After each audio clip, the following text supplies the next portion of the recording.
3, 2, 1. Dosen kok begitu?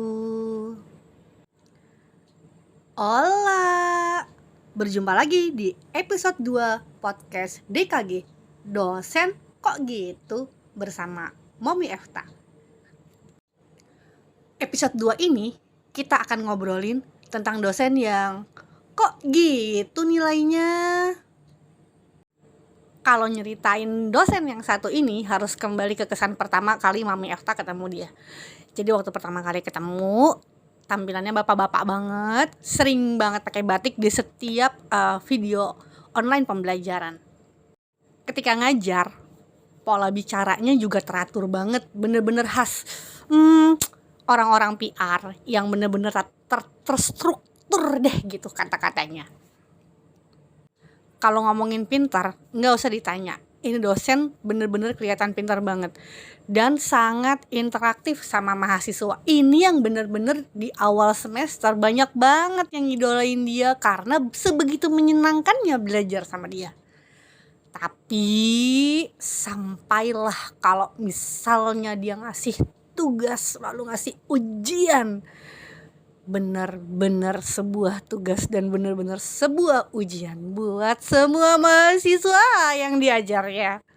Olah-olah pasti bakal geleng-geleng kepala kalau misalnya ngelihat tugas-tugas yang dia kasih di awal-awal semester. Berikutnya, karena tampilannya yang pakai batik itu, tapi Mami Efta tahu kalau usianya sebenarnya si bapak ini masih sangat muda. Yakin banget Mami Efta kalau dia masih muda banget. Tapi ada temen yang bilang, teman Mami Efta ini kelahiran 93. Lalu dia bilang, tapi gak mungkin lebih muda dari gue kan. Si temen ini bilang begitu ke Mami Efta. Mami Efta pun kasih info.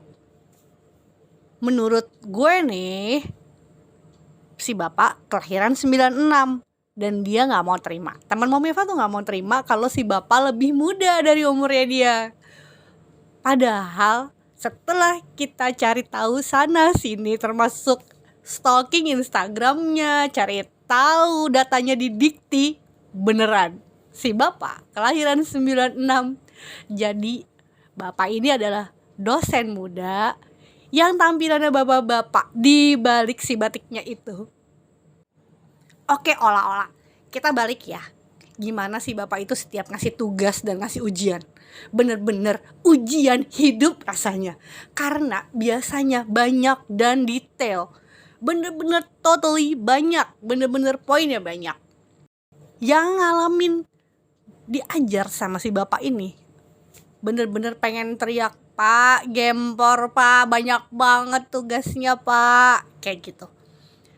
Tapi dia yakin dan sangat optimis bahwa semua mahasiswanya pintar dan mampu mengerjakan apa yang dia berikan sebagai tugas dan ujian.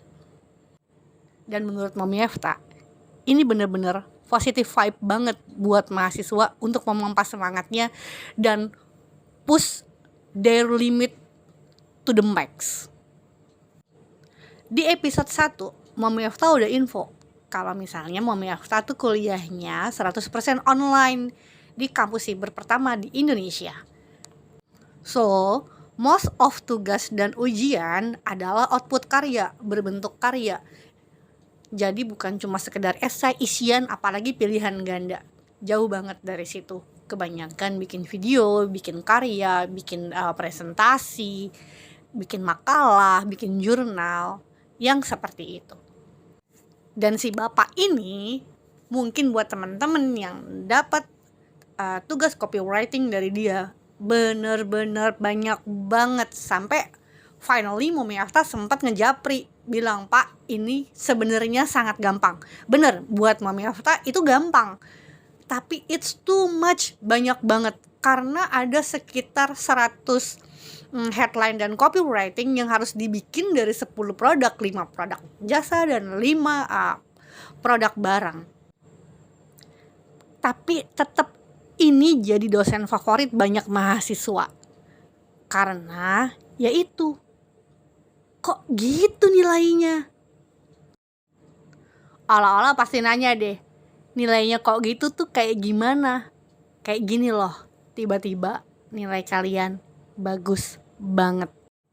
Buat mahasiswa yang udah push their limit to the max, udah pasti dosen ini tahu banget kinerja para mahasiswa yang memang udah maksimal ngerjain soal-soal dia yang banyak itu. Jadinya hampir gak pernah ngasih nilai yang zong. Jadi kalau misalnya ada mahasiswa yang dapat nilai zong, ya itu karena memang kinerjanya dia gak nge-push their limit to the max.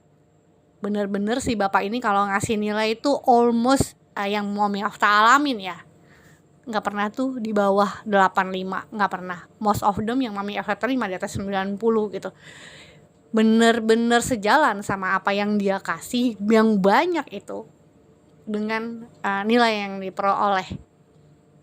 Jadi nilainya tuh bener-bener kayak amazing. Di belakang kitanya udah capek, terus di belakangnya nilainya kok gitu ya, gede banget pak. Buat yang kalian yang rajin. Kalau buat kalian yang males ya, kok gitu pak, zong ya nilainya. Iya, jadi jangan males sama si bapak ini. Oke olah-olah, nanti lanjut ya ke episode 3. Kita ngobrolin dosen yang lain dengan podcast DKG. Dosen kok gitu? 3, 2, 1. Dosen kok begitu?